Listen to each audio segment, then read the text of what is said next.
ಭೈರವನಿಗೂ ಕಾಲಭೈರವನಿಗೂ ಮಹಾಕಾಲನಿಗೂ ಶಿವನಿಗೂ ಇರುವಂತ ವ್ಯತ್ಯಾಸ ಏನು? ಎಲ್ಲವೂ ಒಂದೇ ಶಿವನ ಫಾರ್ಮ್ಸ್ ಏನೆ. ಶಿವನಿಂದ ಹುಟ್ಟಿರುವಂತಾರೆ ಎಲ್ಲರೂ.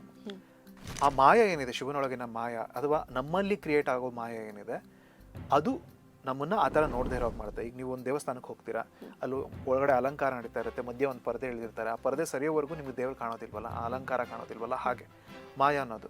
ಸೊ ಮಹಾಕಾಲ ಅಂತಂದ್ರೆ ಎಲ್ಲವನ್ನೂ ಈ ಕಾಲದ ಮೇಲೆ ಪಾರುಪತ್ಯ ಸಾಧಿಸಿರೋನು ಅಂತ. ಆಮೇಲೆ ಈ ಡೆಸ್ಟ್ರಾಯರ್ ಅಂತ ಅಂತಾರೆ, ಆ ಥರ. ಈ ಭೈರವ ಅಂತಂದ್ರೆ ಫಿಯರ್ಫುಲ್ ಫಾರ್ಮ್ ಅಂತಾನೆ. ಕಾಲಭೈರವ ಅಂತಂದ್ರೆ ಈ ಸೃಷ್ಟಿ ಸ್ಥಿತಿ ಲಯ ಮತ್ತೆ ಫ್ಯೂಚರ್ ಪಾಸ್ಟು ಪ್ರೆಸೆಂಟ್ ಅದ್ರ ಮೇಲೆಲ್ಲ ಸಾಧಿಸಿರೋನು ಅಂತ. ಈ ವಟುಕ ಭೈರವ ಅಂತಂದ್ರೆ ಶಿವಂದು ಚಿಕ್ಕದು ಫಾರ್ಮ್ ಅಂತ, ಈ ಬಾಲ್ಯದ ರೂಪ. ಸೊ ಈ ತರ ಫಾರ್ಮ್ಗಳೆಲ್ಲ ಬೇರೆ ಬೇರೆ ರೀಸನ್ಗಾಗಿದೆ. ಬಟ್ ನೀವು ಮೂಲ ಹುಡ್ಕೊಳ್ತಾ ಹೋದ್ರೆ ಅಲ್ಲೆಲ್ಲ ಇರೋದು ಶಿವನೇ.